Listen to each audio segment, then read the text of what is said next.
வணக்கம் ஃப்ரெண்ட்ஸ், இன்னைக்கு நம்மளுடைய வகை தமிழ சேனலில் பார்க்குறதுனா நூக்கல் குழம்பு எப்படி தயார் பண்ணலாங்கிறத பார்க்கலாம். அதில் என்னென்ன சத்துக்கள் நிறைந்திருக்கு அப்படிங்கிறதையும் தெரிஞ்சுக்கலாம். நூக்கல் உள்ளுக்கு ரொம்ப ஆரோக்கியமானது.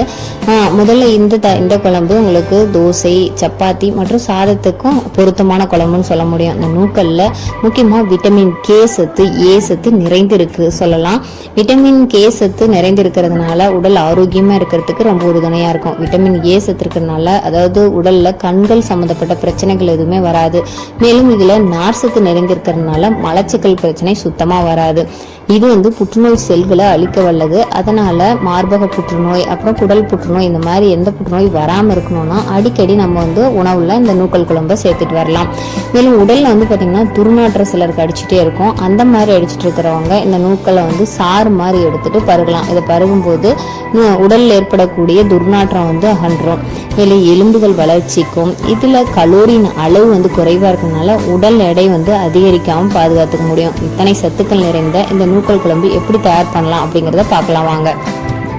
வீடியோக்குள்ள போறதுக்கு முன்னாடி இதான் முதல் முறையா நம்ம வகை தமிழ சேனலை பாக்குறீங்கன்னா மறக்காம சேனலை சப்ஸ்கிரைப் பண்ணிக்கங்க. சேனலுக்குள்ளார மருத்துவ குறிப்புகளும் இயற்கை தொடர்பான பாரம்பரியமான உணவு பழக்கவழக்கங்களையும் பதிவேற்றம் செஞ்சுட்டு இருக்கோம். இதற்கு இந்த நூக்கலை தோல் சீவிட்டு சிறு சிறு துண்டுகளாக நான் கட் பண்ணிட்டேன். மேலும் சிறிய வெங்காயம் கொஞ்சம் எடுத்திருக்கேன். அப்புறம் 2 தக்காளி எடுத்துட்டேன். நீங்கள் பெரிய வெங்காயம் எடுத்துக்கலாம். இது தயாரிக்கிறதுக்கு முன்னாடி இதுக்கு ஒரு பேஸ்ட் தயார் பண்ணணும். அரைச்சி வச்சிட குழம்பு தான். அதனால் நம்ம என்ன பண்ணோம், அரைக்கிறதுக்கு தேவையான பொருளை வறுத்தெடுத்துக்கலாம். அதுக்கு என்னென்ன அப்படின்னா, உளுந்து 1 டேபிள் ஸ்பூன் போட்டுக்கிறேன். அப்புறம் 2 டேபிள் ஸ்பூன் தனியாத்தூள், அதாவது கொத்தமல்லி விதைகள் போட்டுடலாம். அதுக்கப்புறம் பார்த்தீங்கன்னா 1 டேபிள் ஸ்பூன் சோம்பு. அப்புறம் நான் உங்களுக்கு பார்த்தீங்கன்னா இதை நல்லா வறுபட்டதுக்கு அப்புறமா ஒரு 4-5 பல் பூண்டு, அப்புறம் ஒரு 10 சிறிய வெங்காயம், இதெல்லாம் சேர்த்துட்டு நல்லா வதக்கி எடுத்துக்கோங்க. இப்போ இது தயார் பண்ணுறது 2 வரமிளகாய் சேர்த்துட்டேன். இந்த நூக்கல் குழம்பு நம்ம குக்கரில் தான் தயார் பண்ண போகிறோம். ஏன்னா வேகிறதுக்கு நேரம் எடுத்துக்கும். இப்போ இதை குக்கரை வச்சுட்டு எண்ணெய் ஊற்றிட்டு கடுகு உளுந்து போட்டுருங்க, கருவேப்பிலை சேர்த்துருங்க. இந்த காய் நல்லா வதங்கிறதுக்கு டைம் எடுத்துக்கும். இப்போ அந்த வெங்காயம், தக்காளி எல்லாத்தையும் நல்லா போட்டு வதக்கிடுங்க. நான் ஏற்கனவே வறுத்து வச்சிருக்கேன் இல்லைங்களா, அது எல்லாத்தையும் நம்ம பேஸ்ட்டாக அதுக்கப்புறம் அரைச்சி எடுக்க போகிறோம். அதில் இன்னும் சில விஷயங்கள்லாம் கலக்க போகிறோம். அது என்னங்கிறத நான் சொல்கிறேன். இப்போ நல்லா இந்த மாதிரி வெங்காயம் இது ஃப்ரை ஆனதுக்கப்புறமா நம்ம தக்காளியும் போட்டு நல்லா ஃப்ரை பண்ணிக்கோங்க. தக்காளி வதங்கிறதுக்கு நம்ம உப்பு சேர்த்துட்டோம் அப்படின்னா உடனே நல்லா தக்காளி வதங்க ஆரம்பிச்சிடும். இந்த மாதிரி நல்லா வதங்கினதுக்கப்புறமா நம்ம சிறு சிறு துண்டுகளாக கட் பண்ணி வச்சுருக்கக்கூடிய அந்த நூக்கலை அதில் சேர்த்து கலந்துருங்க. இப்போ பாருங்கள், இந்த மாதிரி நல்லா வதங்கிடுச்சு.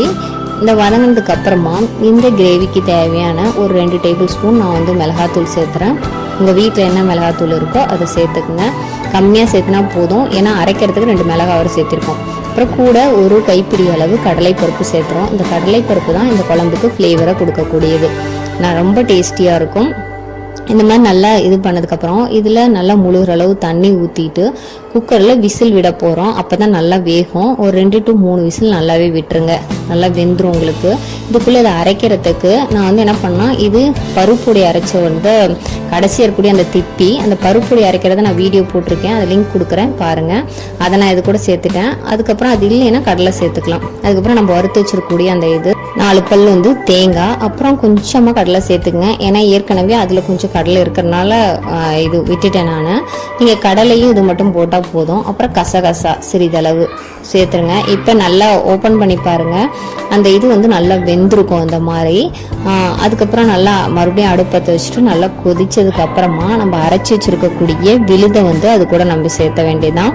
நான் போட்டிருக்கேன் இல்லைங்களா, கசகசா அதெல்லாம் சேர்த்து அரைச்சிருப்பேன். அதை சேர்த்துட்டு நல்லா ஏற்கனவே நம்ம அதை ஃப்ரை பண்ணிட்டோம். அதனால என்ன ஆயிருக்காது அப்படின்னா, நல்லா அந்த பச்சை ஸ்மெல்லாம் இருக்காது. 2 கொதி வந்தால் போதும். உங்களுக்கு சுவையான நூக்கல் குழம்பு தயாராகிடுச்சு. கண்டிப்பாக உங்களுக்கு குக்கரில் வேக வச்சாதான் நல்லா வேகிறதுக்கு நிறைய டைம் எடுக்கும். அதனால் குக்கரில் வச்சு விசில் விட்டுருங்க. இதை சாதத்துக்கும் நீங்கள் சாப்பிட்லாம், தோசைக்கு சாப்பிட்லாம், சப்பாத்திக்கு ரொம்ப அருமையான டேஸ்ட்டுன்னு தான் சொல்ல முடியும். இந்த நூக்கலை வச்சுட்டு என்ன பண்ணலாம் அப்படின்னு சொல்லிட்டு யோசிச்சுட்டு இருப்பீங்க. அதில் என்ன விதமான சத்துக்கள் இருக்குது அப்படின்னு சொல்லிட்டு தெரியாமல் இதுவரை நீங்கள் சாப்பிட்டுட்டு இருந்திருப்பீங்க. சில வீட்டில் நூக்கல் குழம்பே வைக்க மாட்டாங்க. அவங்களுக்காக தான் இந்த பதிவு. இதில் நிறைய சத்துக்கள் நிறைந்திருக்கு. வாரத்தில் 1 முறை 2 முறை உணவில் கண்டிப்பாக நீங்கள் சேர்த்திட்டு வாங்க. இந்த மாதிரி பயனுள்ள தகவலை தெரிஞ்சுக்கணும்னு நினச்சிங்கன்னா நம்ம வாகை தமிழ சேனலை சப்ஸ்கிரைப் பண்ணிக்கோங்க. இந்த தகவல் உங்களுக்கு பிடிச்சிருந்துச்சுன்னா உங்கள் ஃப்ரெண்ட்ஸ் கூடயும் ஃபேமிலி மெம்பர்ஸ் கூடயும் ஷேர் பண்ணிக்கோங்க.